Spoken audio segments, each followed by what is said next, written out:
ಮೊದಲನೇದಾಗಿ electric field calculation due to a straight infinite uniformly charge wire. Uniform charge wire ಇದ್ದಾಗ ಇದರಿಂದ some distance ಆ distance ನಲ್ಲಿ ಎಷ್ಟು ಎಲೆಕ್ಟ್ರಿಕ್ ಫೀಲ್ಡ್ ಉಂಟಾಗುತ್ತೆ ಅಂತ ಕ್ಯಾಲ್ಕುಲೇಷನ್ ಮಾಡೋದು. ಈ ಡೆರಿವೇಶನ್ ಇಂಪಾರ್ಟೆಂಟ್ ಇದೆ, 5 ಮಾರ್ಕ್ಸ್ ಗೆ ಎಕ್ಸಾಮ್ ನಲ್ಲಿ ಬಹಳ ಸಲ ಕೇಳಿದ್ದಾರೆ, ಮತ್ತೆ ಸಿಇಟಿ ನೀಟ್ಗಳು ಕೂಡ ನಮಗೆ ಇಂಪಾರ್ಟೆಂಟ್ ಇದೆ. ಫಸ್ಟ್ ಯಾವ ರೀತಿ ನಾವು ಕ್ಯಾಲ್ಕುಲೇಟ್ ಮಾಡಬೇಕು? So for the application of Gauss law we use Gaussian surface. Gauss law ನಾವು ಅಪ್ಲೈ ಮಾಡಬೇಕಿದ್ರೆ ಗಾಸಿಯನ್ ಸರ್ಫೇಸ್ ಅನ್ನು ಯೂಸ್ ಮಾಡಬೇಕು. ಬಟ್ ಆ ಕಂಡೀಷನ್ ಪ್ರಕಾರ ಇಲ್ಲಿ ನಾವು ಗಾಸಿಯನ್ ಸರ್ಫೇಸ್ ಅನ್ನು ನಾವು ಸಿಲಿಂಡರ್ ಅನ್ನು ತಗೊಂಡಿದ್ದೆವು. ಸಿಲಿಂಡರ್ ಲೆಂತ್ ಎಲ್ಲೋ, ದೆನ್ ಇದರ ಮಧ್ಯದಲ್ಲಿ ಯೂನಿಫಾರ್ಮ್ಲಿ ಚಾರ್ಜ್ ವೈರ್. ಸೊ ಯಾವ ರೀತಿ ಇದೆ ಅಂದ್ರೆ ಇಲ್ಲಿ ಸ್ವಲ್ಪ ನಾವು ನೋಡಬಹುದಲ್ಲಿ. ಸೊ ಇದು ಸಿಲಿಂಡರ್ ಅನ್ನು ಕನ್ಸಿಡರ್ ಮಾಡಿ, ಇದು ಗಾಸಿಯನ್ ಸರ್ಫೇಸ್. ನಂತರ ಇದರಲ್ಲಿ uniformly charge wire, uniformly charge wire. ಈ ಯೂನಿಫಾರ್ಮ್ಲಿ ಚಾರ್ಜ್ ವೈರ್ ಇದ್ದಾಗ ನಾವು ಟೋಟಲಿ ಗಾಸ್ ಲಾ ಅಪ್ಲಿಕೇಶನ್ ಅಲ್ಲಿ ಎಲೆಕ್ಟ್ರಿಕ್ ಫ್ಲಕ್ಸ್ ಈ ಸರ್ಫೇಸ್ ನಿಂದ ಎಷ್ಟು ಹೋಗುತ್ತೆ ಅಂತ ಕ್ಯಾಲ್ಕುಲೇಟ್ ಮಾಡ್ತಾ ಇದ್ದೇವೆ. ಅಂದ್ರೆ what is the total electric flux passing through this surface. Okay, Gaussian surface consist of for the cylinder consist of two surfaces. So two are the end flat surfaces, those are the circle. So this is the one circle and it is the one another circular surface. So these are the end flat surfaces and it is a curved surface. ಇವೆರಡು end surface ಆಗುತ್ತೆ, ಇದು curved surface. ಅಂದ್ರೆ totally ನಮ್ಗೆ ಇದರಲ್ಲಿರುವಂತಹ charge wire ಒಳಗಡೆ ಇದ್ದಾಗ total flux ನಮ್ಗೆ 3 surface ನಿಂದ possibility. ಒಂದು ಎಂಡ್ ಸರ್ಫೇಸ್ ನಿಂದ ಫ್ಲಕ್ಸ್ ಔಟ್ ಆಗಬಹುದು, ಇನ್ನೊಂದು ಕರ್ಡ್ ಸರ್ಫೇಸ್ ನಿಂದ. ಬಟ್ ಫ್ಲಕ್ಸ್ ಅಂದ್ರೆ ಏನಿದೆ? Whenever the electric field and area vector both are along the same direction we get maximum flux. Electric field ಮತ್ತು ಏರಿಯಾ ವೆಕ್ಟರ್ ಎರಡು ಒಂದೇ ಡೈರೆಕ್ಷನ್ ಇದ್ದಾಗ ಫ್ಲಕ್ಸ್ ನಮ್ಗೆ ಮ್ಯಾಕ್ಸಿಮಮ್ ಆಗುತ್ತೆ. ಒಂದ್ ವೇಳೆ ಎಲೆಕ್ಟ್ರಿಕ್ ಫೀಲ್ಡ್ ದೆನ್ ಏರಿಯಾ ಎರಡು ಪರ್ಪೆಂಡಿಕ್ಯುಲರ್ ಆದಾಗ ಫ್ಲಕ್ಸ್ 0 ಆಗುತ್ತೆ. ಅಂದ್ರೆ ಈ 3 ಸರ್ಫೇಸ್ ನಲ್ಲಿ ಎಷ್ಟಾಗುತ್ತೆ ಅಂತ ಫ್ಲಕ್ಸ್ ಕ್ಯಾಲ್ಕುಲೇಟ್ ಮಾಡಿ ಅದನ್ನು ಗಾಸ್ ಲಾದಲ್ಲಿ ಹಾಕಿ ಸಬ್ಸ್ಟಿಟ್ಯೂಟ್ ಮಾಡಿದ್ರೆ ನಿಮ್ಗೆ ಫೈನಲ್ ಆಗಿ ಆನ್ಸರ್ ಬರುತ್ತೆ. ಅಂದ್ರೆ ಇಲ್ಲಿ ನೋಡಿ, ಫಾರ್ ಎಕ್ಸಾಂಪಲ್ ನಾವು ಈ ಸರ್ಫೇಸ್ ನಲ್ಲಿ ನೋಡಿದಾಗ ಇಲ್ಲಿ ಈ ಸರ್ಫೇಸ್ ಸರ್ಕ್ಯುಲರ್ ಸರ್ಫೇಸ್ ಏರಿಯಾದಲ್ಲಿ ನಾವು ಏರಿಯಾ ವೆಕ್ಟರ್ ಈ ರೀತಿ ಆಗುತ್ತೆ. So this is the area vector direction. ಇದು ಏರಿಯಾ ವೆಕ್ಟರ್ ಅಂದ್ರೆ ಸರ್ಫೇಸ್ ಏರಿಯಾ ವೆಕ್ಟರ್ ಈ ಕಡೆ ಆಗುತ್ತೆ. ಇದು ಪಾಸಿಟಿವ್ಲಿ ಚಾರ್ಜ್ ಮಾಡಿದ ಕಡೆಯಿಂದ ಎಲೆಕ್ಟ್ರಿಕ್ ಫೀಲ್ಡ್ ಈ ಕಡೆ ಆಗುತ್ತೆ. ಅಂದ್ರೆ electric field is away from the charge wire ಆಗುತ್ತೆ. So what is the angle between them? ಈ ಎರಡು ಮಧ್ಯದಲ್ಲಿ ನಾವು ಆಂಗಲ್ ಅನ್ನು ಕ್ಯಾಲ್ಕುಲೇಟ್ ಮಾಡಿದಾಗ it is 90 degree. Due to 90 degree no flux is out from this end surfaces. ಈ end surfaces ನಿಂದ angle 90 degree ಆಗೋದ್ರಿಂದ ಫ್ಲಕ್ಸ್ ಔಟ್ ಆಗೋದೇ ಇಲ್ಲ, ಫ್ಲಕ್ಸ್ ಇಲ್ಲಿ 0 ಆಗುತ್ತೆ. ದೆನ್ ಇನ್ನೊಂದು ಯಾವ್ದು ಉಳಿತು ನಮಗೆ? ಕರ್ಡ್ ಸರ್ಫೇಸ್ ಏರಿಯಾ ಇದೆ. ಈ ಕರ್ಡ್ ಸರ್ಫೇಸ್ ಏರಿಯಾನಲ್ಲಿ ನಾವು ಎಲೆಕ್ಟ್ರಿಕ್ ಫೀಲ್ಡ್ ಚಾರ್ಜ್ ಸರ್ಫೇಸ್ ಇರುತ್ತೆ, ಇದು electric field direction. Then area vector ಕೂಡ ನಮ್ಗೆ ಎರಡು ಅದೇ ಡೈರೆಕ್ಷನ್ ಅಲ್ಲಿ ಆಗುತ್ತೆ. So electric field and area along the same direction, therefore the maximum flux will be out through this only curved surface area. ಈ curved surface ಏರಿಯಾದಿಂದ ನಮ್ಗೆ ಹೋಗುತ್ತೆ total maximum flux.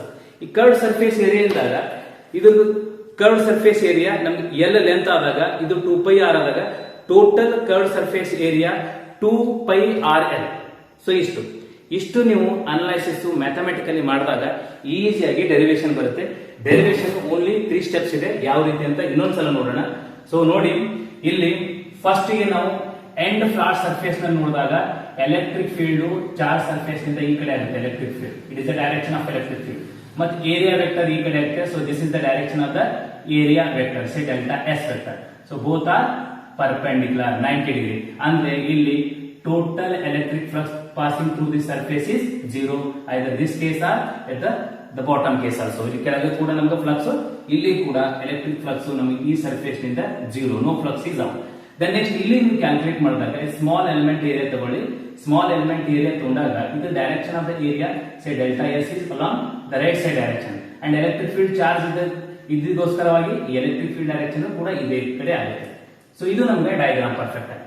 ಅಂದ್ರೆ ಈ ಡಯಾಗ್ರಾಮ್ ನೋಡಿದ್ರೆ ಸಾಕು ನಮ್ಗೆ ತಿಳಿಯುತ್ತೆ, ಮೇಲ್ಗಡೆ 90 ಡಿಗ್ರಿ ಇದೆ, ಫ್ಲಕ್ಸ್ 0 ಇದೆ, ಇಲ್ಲಿ ನಮ್ಗೆ ಫ್ಲಕ್ಸ್ 0 ಆಗುತ್ತೆ. ದೆನ್ ಕರ್ಡ್ ಸರ್ಫೇಸ್ ನಿಂದ ಏರಿಯಾದಲ್ಲಿ ಥೀಟಾ ಎಷ್ಟಾಗುತ್ತೆ? 0 degree. therefore maximum flux will be out from this only, ಇಲ್ಲಿಂದ. So description diagram part consider ಏನ್ ಬರೀತೀರಿ ಇಲ್ಲಿ?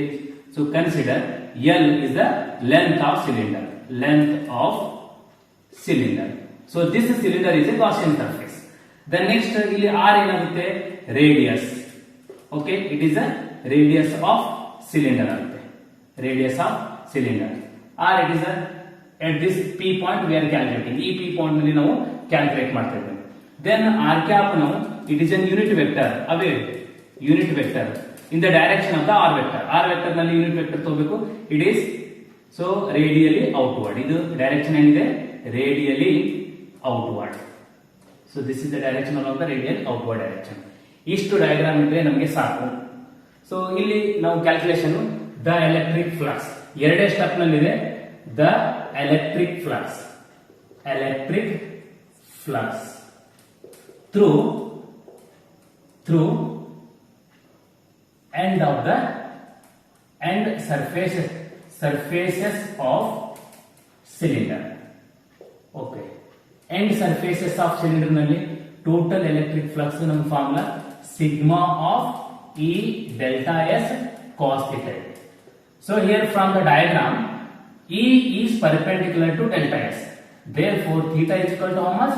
90 degree. ನಾವು ಡಯಾಗ್ರಾಮ್ ನಲ್ಲಿ ಎಕ್ಸ್ಪ್ಲೈನ್ ಮಾಡಿದ್ದು, ಕಂಪ್ಲೀಟ್ ಎಕ್ಸ್ಪ್ಲನೇಷನ್ ನೆಸೆಸರಿ ಇಲ್ಲ. Therefore electric flux is 0 through this surfaces. The next similarly ಈ surface ನಿಂದ 0 ಆಗ್ತಂದ್ರೆ ಇನ್ನೊಂದು ಉಳಿದ ಸರ್ಫೇಸ್ ನಮಗೆ curved surface. So the electric flux same ಬರೀಬೇಕು. The electric flux through curved surface area of a cylinder.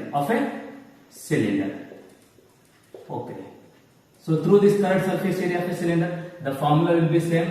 So the total electric flux is equal to sigma of E say delta S area in electric field into area vector into cos theta. So here at any point on the curved surface, so theta is 0 degree, no problem, because both are along the same direction. Theta 0 degree iddaga total electric flux ನಾವು electric field into the sum of the total area ಅಂತ ಆಗುತ್ತೆ.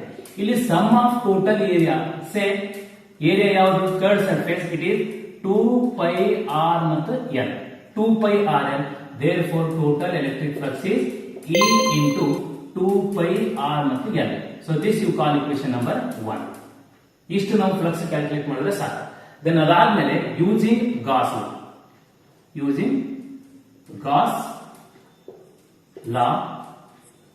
Okay, in electrostatics the total electric flux through this closed Gaussian surface is the total charge enclosed by the surface by epsilon naught. So this is the Gauss law, mathematical form of Gauss law. So ನಮಗೆ total flux ಇದೆ.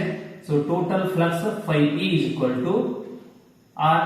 We can substitute the value of flux, electric flux, E into 2 pi R into L equal to Q by epsilon naught ಮಾಡಬೇಕು. Then electric field equal to Q by 2 pi R then L into this epsilon naught as it is.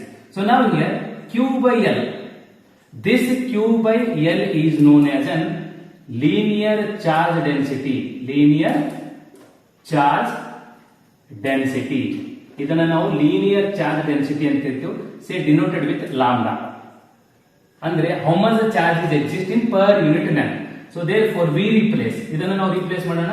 So Q by L is lambda by 2 pi epsilon naught into r. So electric field due to vector quantity just you write and unit vector. ಇಷ್ಟು ಬರೆದ್ರೆ ನಮಗೆ calculation ಮುಗಿತು. So where R cap is an unit vector which is radially outward ಅಂತ ಬರೆದ್ರೆ ಸಾಕಷ್ಟು. So the electric field. So electric field is inversely proportional to the distance from the charge wire. Okay, ಇಷ್ಟು ಮಾಡಿದಾಗ ನಮ್ಗೆ complete ಆಗುತ್ತೆ.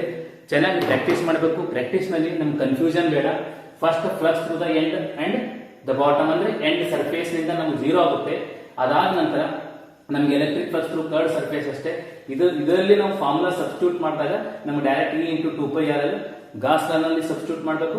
Finally answer ಇಷ್ಟು ಬರುತ್ತೆ.